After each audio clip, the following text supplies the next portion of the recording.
right next to the bathroom mirror. All right, there's a lot going on there, but before we get into it, play soundboard 2 for me, please. There's so much excitement here. Stateroom B340 is back on the roster.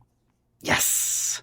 Back on the roster. Now, Amelia, I want to ask you about this. You've got a lot of experience with ghost hunting and stuff. Is it a good idea to rent out a ghost room and include tarot cards, a crystal ball, a Ouija board, and Bloody Mary instructions near the window on the most notoriously haunted ship ever? No, that's very irresponsible. It's insane. Getting nervous hearing that. Oh, I picture whoever, I don't know, I guess the city owns this, and they're just like, go all in. Friday the 13th, you can go in there, you can be murdered by a ghost. Well, it's wild, right? Oh, they make so much money off of that angle. Yeah. I mean, around Halloween, they have the Queen Mary Dark Harbor, and it's like akin to, well, not Scary Farm out here. It's kind of a local thing, but it's a big deal. They really capitalize on it. They do. And the excitement continues. Let's hear the rest, Rob. Rob Hayes, that is. For the past 30-plus years, the room has been shuttered and gutted because of its ghostly reputation. But now so many people have been begging to stay in the extra haunted room that the Queen Mary folks decided to give the customers what they wanted. Our marketing department said, why not? And they remodeled the room. And tonight is the first night that it will be occupied. And I understand we have other reservations. People are waiting in line to come and stay in B340 aboard the Queen Mary. But chilling with some ghosts in B340 will cost you $499 a night, so bring your big boy pants and your credit card. All right. Thank you so much. So, listen to this. So this is a guy states. This is a marketing decision, but they chose that guy to be the spokesperson who's just like, we just decided we liked money and we wanted to get there. And there was a great end of that. Let's just play soundboard clip 3. Because you got to bring your big boy pants and your credit card. It's a winning combo right there. So what can't you accomplish and do with a big boy pants and a credit card? Yeah, you can get anywhere in life with that. But so before, so yes, it's weird that they would choose to, market and show and do things like this, like have Bloody Mary on the wall and a real weird looking crystal ball and Ouija board, just enabling people to just, I don't know, have some kind of paranormal craziness. What's your final thoughts on this ship, Amelia? Oh, I think it's really haunted. I think please don't go stay there and do a Ouija board. But yeah. Yeah, the thing is, lots of people do, and they can get some kind of attachments. And look, I'm not saying that I think the Queen Mary is, yes, very, very haunted and a legitimate thing. But what's your thoughts, Drea? Oh, yeah. I mean, echoing the same sentiments, it's extremely haunted. And you don't need to bring a Ouija board to experience that shit. So if you do, that's just kind of like, that's just extra. Don't do it. I agree with Amelia. No, and Rob, all you got to do is bring your big boy pants and your credit card. I got them. Yes. I'm bringing them. I'm wearing them right now, actually. They're not little boy pants. They're big boy pants. No, it's my big boy pants right now. I wear my little boy pants when I go to sleep. Oh, okay, that makes sense. Yeah. It's time to now move on. I don't know what I just said. We're moving on in this California paranormal tour. And our next stop is Porterville, California. Okay, that was hard to hear. So there's no good rap song for Porter. Yes, this is Porterville, California, home to a very strange creature, an evil gnome. Did you guys know there's evil gnomes running around California? No, is that Central California? I don't even know where the fuck Porterville is. It's the city of Porterville, but a woman by the name of Tammy moved herself and her 3 children into a small farmhouse on the Tula River near Porterville. Soon after moving in, Tammy started feeling like something was watching them and had an uneasy feeling every time she walked by the old barn. For some reason, most of the animals on the farm seemed to avoid the rickety old building, and soon she noticed that the number of her ducks and chickens had started to dwindle, but couldn't figure out why. She was going to have an idea why. What? One night, Tammy and her son were coming back from grocery shopping when, as she parked the car and got out, noticed movement to her right. Thinking nothing of it, she picked up a grocery bag and noticed it again, this time accompanied by what she described as a very freaky, very evil-sounding chuckle. Looking in the direction of the noise, Tammy noticed about 50 yards from her a small humanoid-looking figure, or as she described it, a gnome. No. The tail of The Tale of Tammy and this California gnome. This was featured on, I'll say my favorite show, Monsters and Mysteries America. They, of course, were all over this gnome. And this is a show, I'm sure, and I know because you actually recommended it to us, your former co-host, Beth, Amelia, Monsters and Mysteries America. This is a show that goes out of its way to make anything paranormal absolutely terrifying, right? Yeah. This is like everything in gnomes are scary enough, putting them on this show. But before they get to the scary part, we're going to get a brief history and description of gnomes. Gnomes have been reported all over the world. There are different names for them: trolls, goblins, elves, but they're all basically the same type of creature. They're small, children-sized creatures, and sometimes they're good and sometimes they're bad. Gnomes, if they're angered, will take it out on people.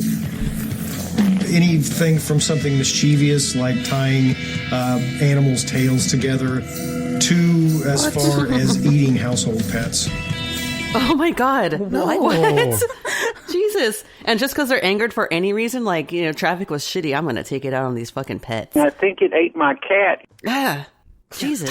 Gnomes are jerks. Tying pets together, that's the part that got me. Tying their I hate that. You don't imagine how hard that is to tie like two cats' tails together, just tails the have tails vertebrae themselves. in them. Yeah. That's I've like tried it. It that's doesn't work serial very killer well. shit, and the gnomes are doing that. It's terrifying. Yeah, what's Well, wrong it with sounds these like guys? gnomes are serial killers, and I don't like that.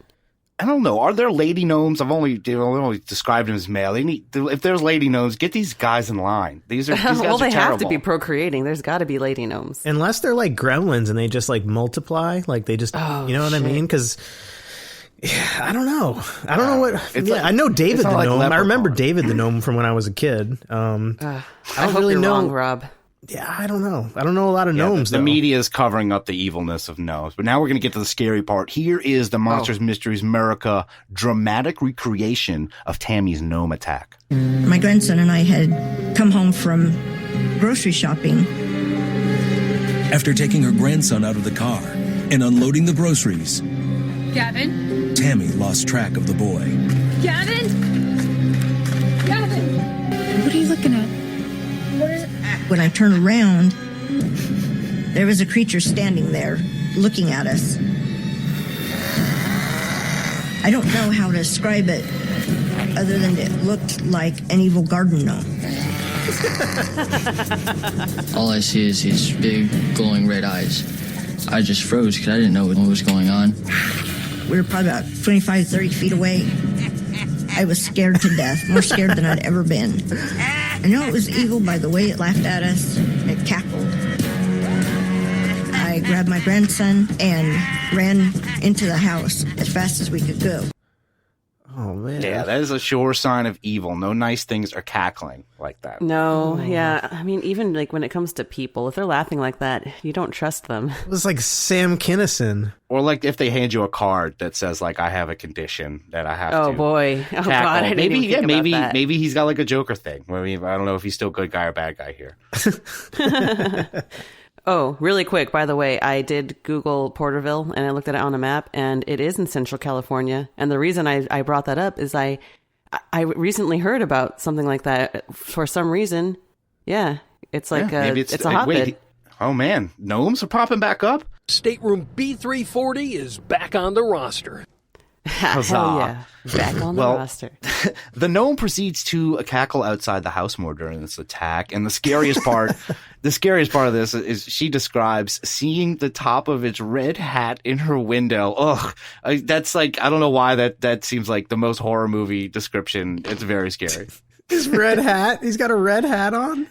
Well, he's a gnome man. I mean, he's kind of dirty looking, but he's how you picture a garden gnome. He's got Which like is the traveling like the gnome with what was it, Expedia? the roaming They had a gnome or right? whatever his name was. Yeah, I'm sure they I knew did. I couldn't He's trust nothing that like this fuck. guy. Oh. Even if I saw his hat floating under the window, I would be freaked out. But the show makes an interesting connection to a creature that we are familiar with from Skinwalker Ranch, which is a weird connection. Ooh. Let's hear that. Legends about gnomes are pervasive around the world. Even the California Indian tribes in the Porterville area tell stories about a gnome-like monster known as the water baby. Water babies are creatures that live in the Tule River in Porterville, California. They're small, they're powerful in their own certain way, and if you anger them, they will take it out on you. They are known to creep into the area where you're sleeping at night and smother you, causing your death. Oh, shit. That's not what I thought water babies were, right? What did you think water babies were? Well, water babies in the Skinwalker Ranch thing, they're like babies that cry and they're in the water and they get you to go there and they like draw you out there. Yeah. Well, it sounds like it's kind of in line with that. It doesn't sound too far off. But they smother you in your sleep now? That's a new... I don't remember that. I guess like if they're... Maybe if you're... Yeah, that's true. Well, so they should be relegated to the water. They should have to stay in the water. Yeah, I mean, does that make any sense that we can make a gnome a water baby? It's Last thing we need is water gnomes. And as far as gnomes and fairies and that whole world, that's really not that's not in American lore much at all. It's very, European and Irish and Scottish. So it is strange that a straight up gnome is here. But her story goes on. The gnome returned 2 nights later and continued to stalk that family for months. She eventually saved up enough money and she moved out, but she never forgot that little creep. So she posts this story on a blog, and this is when the story actually gets stranger. The guy that runs this blog had received a story from another woman named Charlie about a sinister gnome that sounded very similar to Tammy's story. And Tammy and Charlie, they were put in contact with each other, and they come to the realization that they lived in the same house. What? What? Damn. Yes. Charlie and her family had been terrorized and moved out a few years before Tammy had moved in. They're both independently telling stories of a gnome terrorizing them and cackling and doing all that. Oh, no. And they lived in the same house. Goodness. Is this just a little person? Is this like a little person who lives in the house who is just scaring people out? And he's got a red hat? They think he lives in the creepy shed. They're always very scared of this shed. Both mention that he could be heard in this little shed. Maybe, I don't know, maybe he's not like a Jeff or anything, but Tammy is relieved. But Tammy's really relieved, and I could see why. She's relieved that she's not crazy when she gets confirmation from Charlie, and she travels back to the house with her new friend Charlie.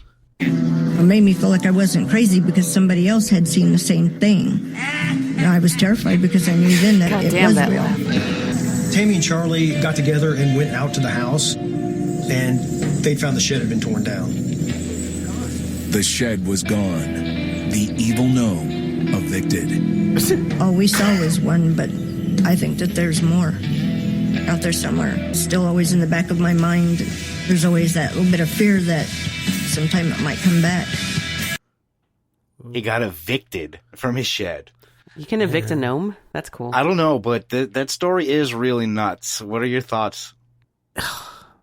Well, I mean, it sounds creepy. I like the idea of being able to just like serve an eviction notice to anything, like an entity, or if you have a poltergeist, just tell them they're evicted. They can't fight it. And I mean, they don't have lawyers. Well, no, there's similar ways in ghost hunting and whatnot, right, Amelia, where you can essentially evict something. There's a process you can go through, right? Absolutely, yeah. Well, maybe with more actual physical creatures, you have to actually just hand them papers.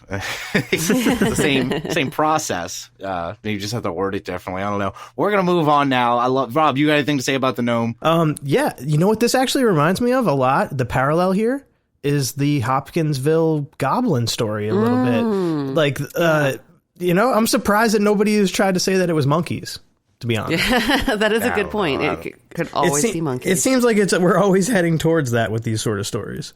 Yeah, I don't know. What would it be? Like an orangutan or something? I don't know. Those are kind of big. They could be vicious monkeys or could be tigers. I don't know what it would be. I don't know, but I do like that it is, there's confirmation here. It happened to a couple of people, and who knows? She thinks he's still out there. But we're on this tour. We got to go. We got to move on now. We're going to talk about a couple of very interesting California paranormal stories from a 2018 documentary called California Paranormal. Oh. And much like the Blackwell Ghost, this is available on that same streaming service where you get your TUA guidebooks and TP stuff like that. Netflix. we watched this documentary. We all watched this documentary, and it is not great. It's made by